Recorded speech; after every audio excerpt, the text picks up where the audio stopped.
انسان کو اللہ تعالیٰ نے ایک ایسی مٹی سے بنایا ہے جو ہر ماحول میں، ہر موسم میں ڈھل جاتا ہے، اور بڑی سے بڑی مشکل بھی آئے تو یہ صبر اور برداشت کر کے اس مصیبت کو عبور کر لیتا ہے، اس مشکل گھڑی میں جی لیتا ہے۔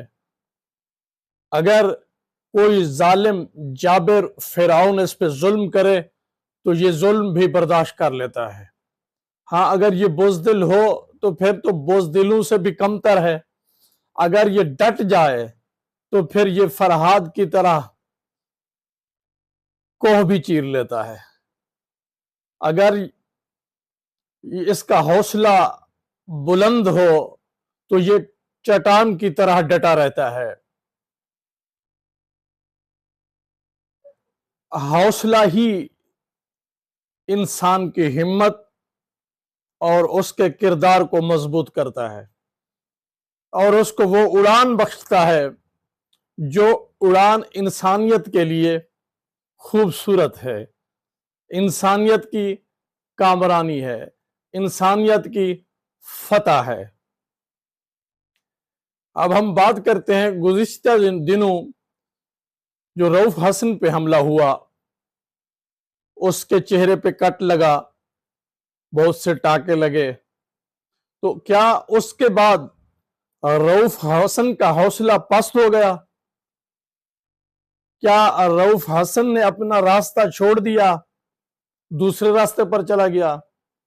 کیا رؤف حسن کا نظریہ ختم ہو گیا؟ نہیں، وہ آدمی ڈٹ کر کھڑا ہے۔ اس نے کل جو پریس کانفرنس کی ہے، اس پریس کانفرنس سے پتہ چل رہا تھا کہ اس شخص کا عقیدہ، ایمان اور نظریہ کتنا مضبوط ہے، اور وہ کس نیت سے اس راہ پہ چل رہے ہیں، اور وہ کیا کرنا چاہتے ہیں۔ ملک خداداد کو مستحکم کرنا چاہتے ہیں، اس معاشرے کو مضبوط کرنا چاہتے ہیں، دنیا میں مملکت کا وقار چاہتے ہیں، اور اسی وقار کے لیے وہ قربانیاں دینے کے لیے تیار ہیں۔ کمال ہے وہ شخص جس نے ان لوگوں کی تربیت کی ہے، اور خود بھی ڈٹ کے کھڑا ہے، اور ساتھی بھی ڈٹ کے کھڑے ہیں۔ جو بھگوڑے تھے وہ تو بھاگ گئے ہیں، لیکن جو بچ گئے ہیں یہ اصل ہے، یہ نقل نہیں ہے، اور ان کے حوصلے بلند ہیں۔ انسان کی یہی خوبی ہے کہ انسان جب ڈٹ جاتا ہے تو بڑے بڑے کارنامے سر انجام دے دیتا ہے، بڑے بڑے سورماؤں کو شکست دے دیتا ہے، بڑے بڑے فرعونوں کو موسیٰ کے ذریعے ناکام و نامراد کر دیتا ہے۔ یہی انسان کی خاصیت ہے، اور انسانیت کی بقا بھی اس میں ہے کہ فلاح انسانی کے لیے، مملکت کی مضبوطی کے لیے، سماج کے شعور کے لیے، اپنے بچوں کے مستقبل کے لیے ہمیں ڈٹ کے کھڑا ہونا چاہیے، ہمیں اپنے نظریے پہ قائم رہنا چاہیے۔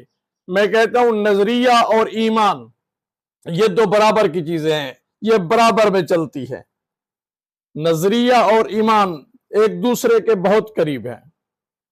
نظریہ اور ایمان انسان کی استقامت میں بہت کام آتے ہیں، انسان کے کردار میں کام آتے ہیں، انسان کے کارناموں میں کام آتے ہیں، انسان کے تخیل میں ان کا عمل دخل ہے، انسان کی اڑان میں یہ ہوا کا کام کرتے ہیں۔ آئیے اب ہم سنتے ہیں کہ رؤف حسن نے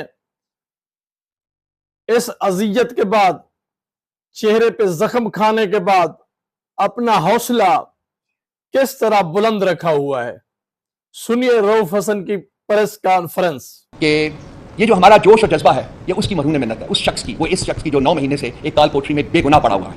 یہ ہمیں جو سکھایا ہے، آج جو ہم کھڑے ہیں، آج ہم اپنے پاؤں پہ کھڑے ہیں، اور آج ہم یہ بات کر رہے ہیں، جو حوصلے اور ہمت کے ساتھ بات کر رہے ہیں، یہ انہی کی دین ہے، یہ انہوں نے ہمیں دیا ہوا ہے۔ اور انہوں نے کہا تھا، انہوں نے